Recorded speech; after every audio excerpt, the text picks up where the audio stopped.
Halo guys, sekarang ketemu kembali dengan saya di channel hidroponik.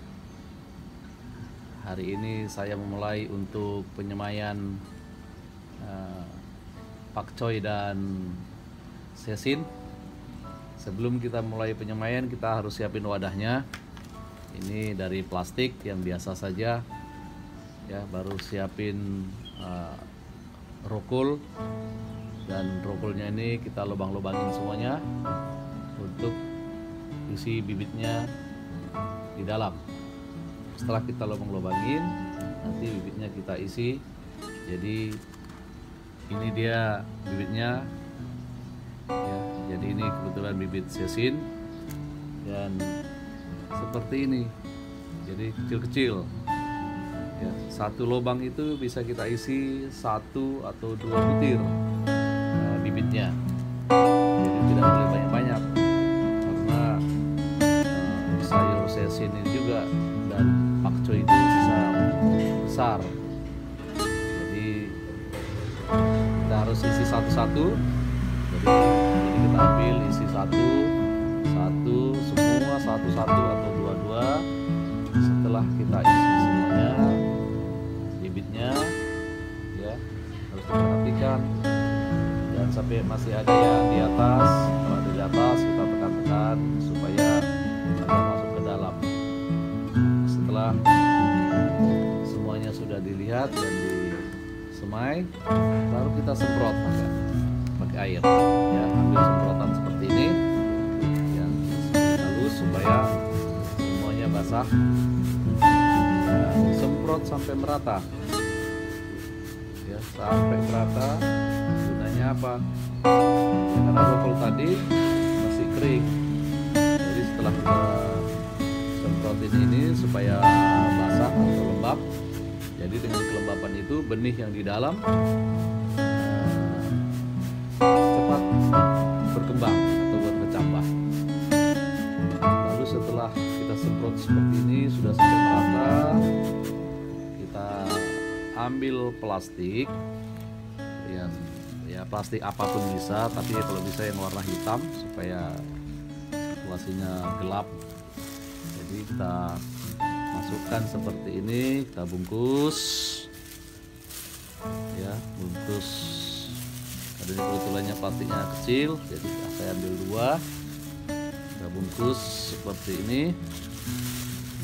Jadi kenapa dibungkus begini? Supaya kelembapannya di dalam terus, dan setelah itu kita simpan di ruangan yang gelap 1 malam.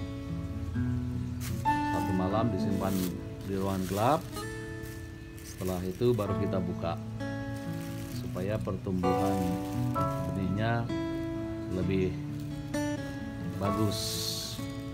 Jadi besok baru kita buka, kita lihat proses selanjutnya. Ini adalah bibit yang kita semai seminggu yang lalu dan sekarang sudah bertumbuh, dan bibit ini sudah siap untuk kita masukkan ke netpot dan segera ditanam dan supaya bisa berkembang untuk pertumbuhan selanjutnya. Oke guys, setelah penyemaian sudah bertumbuh selama 2 minggu, lalu bibit itu kita pindahkan ke netpot. Ini yang namanya netpot, ini ada rokolnya, dan kita masukkan ke dalam paralon sebagai tanaman. Dan ini kita sudah masukkan semua ke netpot. Kita sudah semai.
sayuran itu akan menjadi kuning. Jadi ini adalah wadahnya ya, supaya air sirkulasi ke paralon. Jadi tadi vitaminnya kita masukkan ke dalam ini sesuai ukuran, dicampur dengan air. Jadi ini terus dia berputar seperti kalau kita punya ikan di akuarium, ya airnya hanya itu saja ya, berputar terus mengelilingi paralon. Dan ini juga harus dicek setiap pagi dan sore karena airnya juga bisa berkurang, supaya jangan berkurang, dan nanti kalau berkurang ya tumbuhannya tidak bertumbuh dengan baik. Nah, jadi inilah yang baru saya tanam ya di net pot ya. Jadi ini mengalir terus ya. Jadi inilah sementara cara penyemaian dan penanaman sesin di paralon atau secara hidroponik.